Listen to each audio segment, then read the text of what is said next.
What's up guys, CJ from Team Millennium Ninja here, back once again to cover some Lupin. Now last time I covered the gang's misadventures on the Italian peninsula in part 4, so I guess the next logical step would be for me to cover part 5, right? So today I'm going to be covering Lupin the Third, part 5.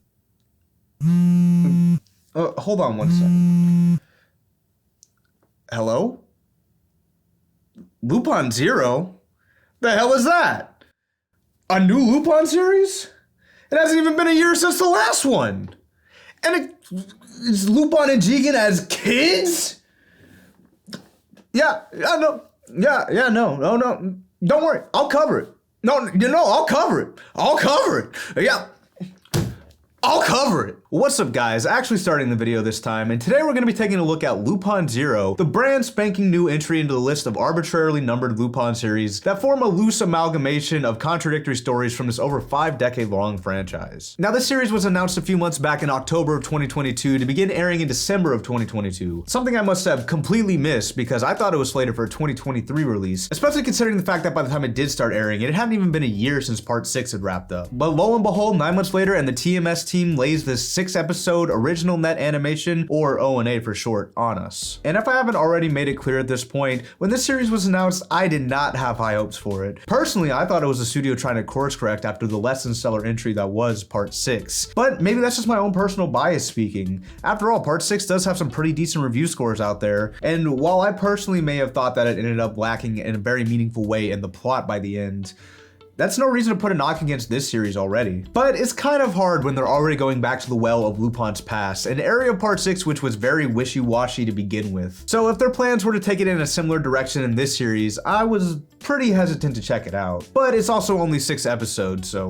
what's the worst that could happen? So let's give this series a fair shake and see if Lupin Zero was even a good idea to begin with. So first things first, let's talk about the production of the series. Though with it being so new, there's not really a lot for me to go on here, with there not being any interviews with cast or crew that I could find at the time of recording. But I can dig up who worked on the project, with it seeming to be the directorial debut of Daisuke Sako, which doesn't bode well necessarily, but he does have experience with Lupin, being a key animator and animation director on parts 4 and 5, which is a great start actually, especially considering Lupin's track record of animators turned directors, with Tominaga, who directed part 4, being an obvious example. And in addition to Sako, it seems a number of the staff from part 6 would also return for Zero, with producer Koji Nozaki, who's held that position for many Lupin projects, returning as well. With him being joined by writer Ichiro Okuchi, who's worked a lot with Sunrise it seems, writing for the Code Geass movies and OVAs, as well as some Gundam series, with the most recent being The Witch from Mercury, which just finished airing its first season and is a series I've been really enjoying so far. Well, damn, after going through all that, this team seems pretty solid. I mean, we still don't know exactly what Sako is capable of as a director, but with the team behind him, I'm a lot more confident going into the series than I was previously, especially after hearing that the series, very similarly to part 1, is loosely based off of the manga, with it adapting some of the elements of the Confession series of chapters, which was an arc in the manga covering chapters 37 through 40, even though the Lupin wiki says chapters 57 through 60 for some reason. Though there is one last thing that still troubles me about this series' production,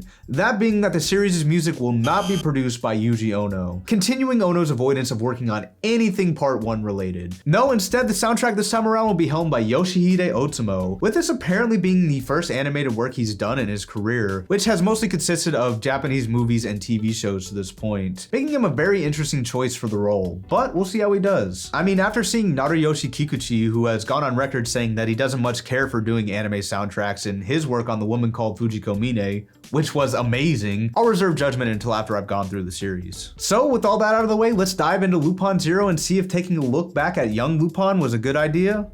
or was not.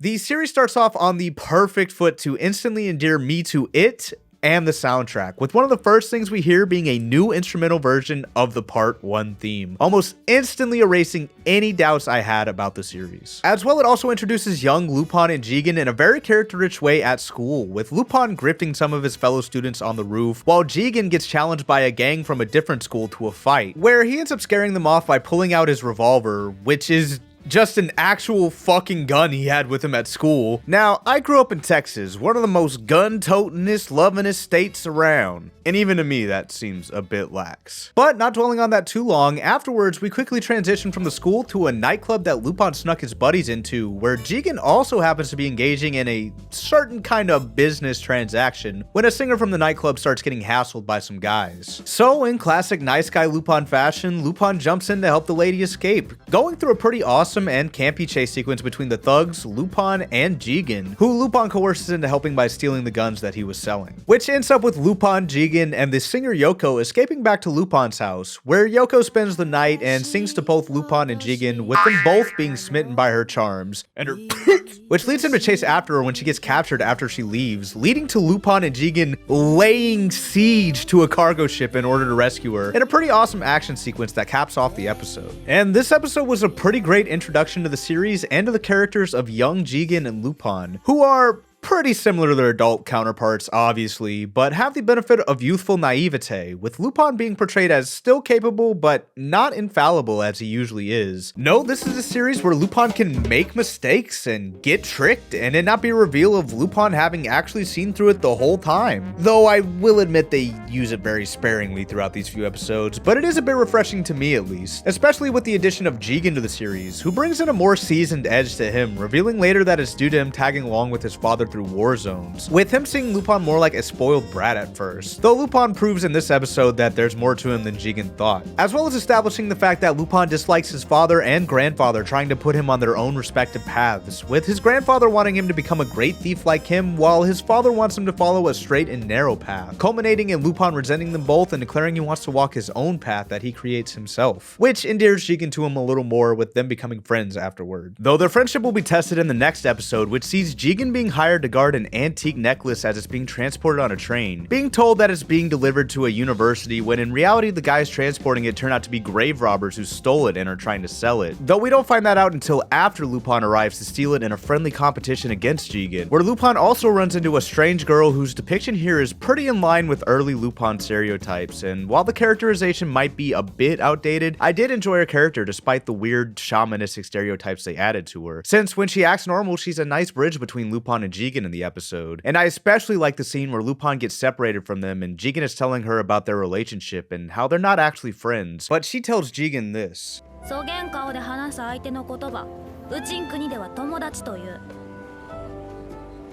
Which was a pretty great line and really helped Jigen to stop being so tsundere to Lupin, though not completely, as we all know. And then the episode ends with a pretty great train crash, which is a weird way to put that, but nobody got hurt, so it's fine. And I thought this episode was pretty fun. I mean, there was some weird stuff with the girl, but aside from that, it was a really good episode for Jigen's character. Finally seeing at least somewhat that he actually enjoys hanging around Lupin, despite all the times he annoys him. Now, the third episode is a pretty interesting ball of wax here. Warning! The following episode is very much not for children. Like holy hell, do not bring the kids to this one. Being the only episode in the series actually based on the manga, with it primarily being based on chapter 37 of the original Lupin manga, though it's much less of a strict adaptation, with the Lupin manga being, well, the Lupin manga and all. So the episode itself takes plenty of creative liberties, which I think are great, with the plot itself being lifted right from the manga, with our son Lupin, Lupin's grandpa, himself summoning Lupin to compete in a thief challenge in order to inherit his estate, with the anime adding several challengers to compete against him, comprised of Marion Hood, the 16th heir of Robin Hood, a woman named Poulon, whose name is actually based on a real-world woman thief named Poulon Devi, who is known as the Bandit Queen in India. Though in the episode, instead of that, she claims to need riches to aid the revolution in her country. And to round out the contestants, we have Al, who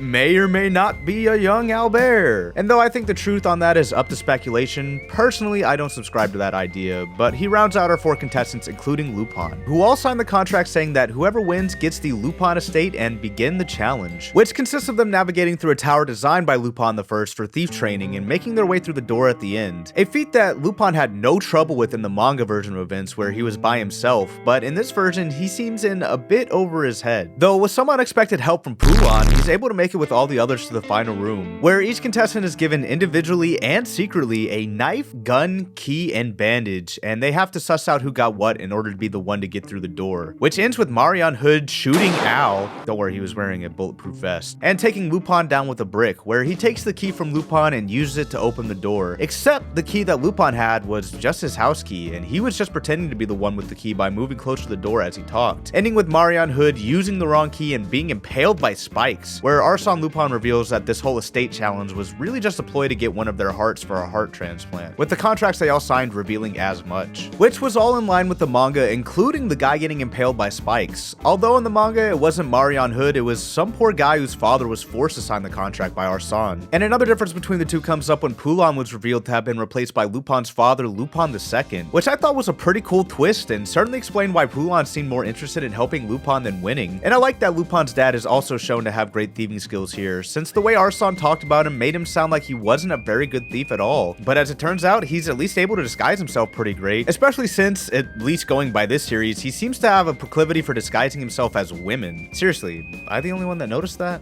Now, this episode is exactly the kind of thing I wanted to see from the series, finally getting a look at the whole Lupin line in action, with it taking a concept from the manga and, in my opinion, elevating it from what it was, adding in more elements than just trying to show how crazy and depraved old man Lupin is, with it fleshing out some of Lupin's strengths and weaknesses, as well as Lupin II's character a little more. And getting into the next episode, we have Jigen and Lupin trying to find themselves a cool spot to hang out at school, which leads to Lupin discovering a pipe the American army is using to bootleg whiskey, something that Lupin thinks would make an awesome addition to the clubhouse, though it does cause a fight between the two when Jigen tries to reason with Lupin that pissing off the American army is way out of his depth. But ever resolute, Lupin decides to go through with his plans without Jigen, which leads to Lupin getting in trouble and Jigen coming to bail him out, as well as a pretty bonkers chase sequence between them and the military, which ends up with Jigen and Lupin causing a gigantic flood of whiskey in the sewers, as they make complete fools of the US military while completely off their asses on whiskey, which everybody in this episode drinks like it's freaking water, by the way. And as somebody that has had quite a bit of experience with drinking whiskey, I felt like I needed a chaser after watching this.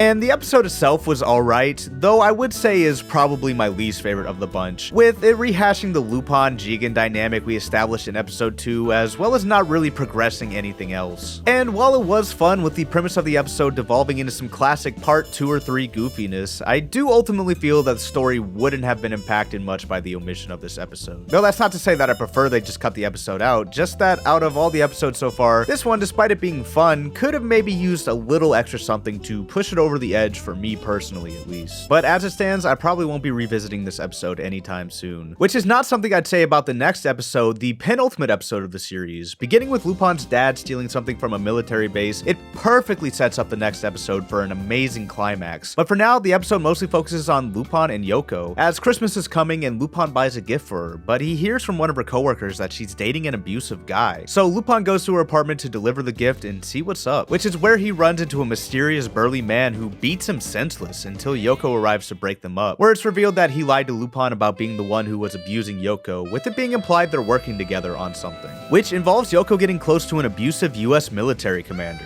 And after getting his ass whooped, Lupin returns home where Jigen tries to tell him to stay on the straight and narrow before leaving saying goodbye. Next we find out the thing Lupin's dad stole was an atomic cannon, which he was hired to steal by the guy who beat up Lupin earlier, who plans to use it to start a revolution, which leads to the government ordering some local Yakuza, who recruit Jigen, by the way, to raid Lupin's house, where Jigen makes a mad dash for Lupin's room and chases him onto the roof where they have a standoff, with Jigen asking Lupin if he was the one that stole the weapon, which is interrupted by Shinobu, Lupin's maid slash caretaker, after her and Lupin's dad come screaming onto the property, where we have another little standoff with Shinobu trying to stop Jigen from corrupting Lupin as a bad influence, with Jigen also being reluctant to stand down because, as he tells Lupin, this is the kind of situation he lives for, to which Lupin replies that he's the same way, and so from now on, instead of following the path that either his dad or grandpa laid out for him, he's gonna follow his own path of seeking out the thrills that make him feel complete. And afterward, we get a super corny Jigen x Lupin chippy scene, where for his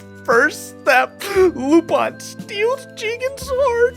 Oh my god, it's so heartwarming, I think I'm gonna vomit. And afterwards, the episode wraps up with the revolutionaries sending an ultimatum to the Japanese government. Meanwhile, though, Lupin sends something of his own, his very first calling card as Lupin III, where he claims he'll steal Yoko, which leads us perfectly into the next episode, which caps off the whole series in grandiose fashion, with Lupin and Jigen launching a two-man assault on the revolutionary warship, with Lupin donning his classic Part 1 wardrobe for the very first time, and even ultimately pulling the trigger to kill Gaucho, assumedly. It's a bit up in the air as they obviously don't directly show whether or not that's the case, but the heist also has a melancholic ending to it, with Yoko letting go to keep her promise of dying together with Gaucho, which harkens back to what Lupin's dad says at the beginning of the episode, after a wacky straight out of Scooby-Doo chase sequence of course, where seemingly as a rite of passage, Lupin is challenged to steal his old man's gun in order for him to divulge the information on where the revolutionaries are, and after Lupin steals it from him, he promptly gives him the gun to remember him by. The gun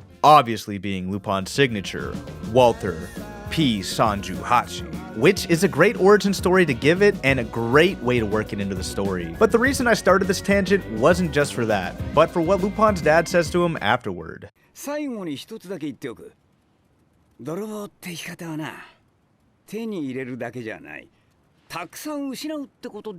Which hits home pretty hard when Lupin tries to save Yoko, and while he is ultimately able to, unfortunately can't. Which is a pretty awesome note to end the series on. Although what it really ends on is Jigen and Lupin planning their next heist, with Lupin finally adopting the name Lupin III and the mantle that comes with it. And so that does it for Lupin Zero. Man, this series was a wild ride, especially the two-part finale, which wraps up in a grandiose fashion befitting a movie or even a longer series, but also in a way that I feel perfectly encapsulates the feeling of this series, with Jigen and Lupin finally coming into their own and solidifying a partnership that would go on ad infinitum. As well, throughout the series, we get a lot more character for the first and second Lupins than I think in the franchise as a whole up to this point, which I really enjoyed, especially Lupin II, who I think really stole the show in the penultimate episode. As well as had a great showing in the final episode and episode 3. And I especially liked his talk with Lupin in the final episode because it really had a feeling of finality to it, which it probably does, at least for us, the audience, as the way the episode ends, there's probably more room for them to meet and talk again in their lives. But as far as the franchise goes, I really doubt they'll revisit this area of Lupin for a long time, if ever again. As this series was so excellent in delivering the origin story, I really feel there's not much need, if any, to expand on it. Although I would definitely be open to another story in the Zero universe, maybe like a movie or a special, one where they can age up the two a bit and meet Fujiko perhaps. I think that could be interesting, but as far as it goes for this series, that's it, and honestly, that's really all I wanted from it, as it completely surpassed my expectations, and I'm really glad they decided to give this era of Lupin the love it deserves, especially with the soundtrack, which was amazing, thanks in no small part to the remakes of some of the classic Part 1 songs, especially the instrumental version of the original theme, and the new versions of Afro Lupin and the ending, as well as some of the other background music. And so I'd give the soundtrack, and really the show as a whole, a 9 out of 10. Why a 9 out of 10, you might ask? Well, I think we all know the answer to that. Lupin is a nice man, but he's cool. You know, he uses Walter. Yeah, the machine cries. And that does it for Lupin Zero, a series that really surprised me with how much I enjoyed it. But what did you guys think about it? Make sure to let me know in the comments, and also make sure to subscribe and check out the other videos on the channel. If you're a fan of Lupin, I think you might really like my videos covering Tenchi Muyo, which was another series that was big on Toonami back in the day as well. Either way, I appreciate you guys for watching, and this has been CJ from Team Millennium Ninja, headed back to the village, hidden in the internet.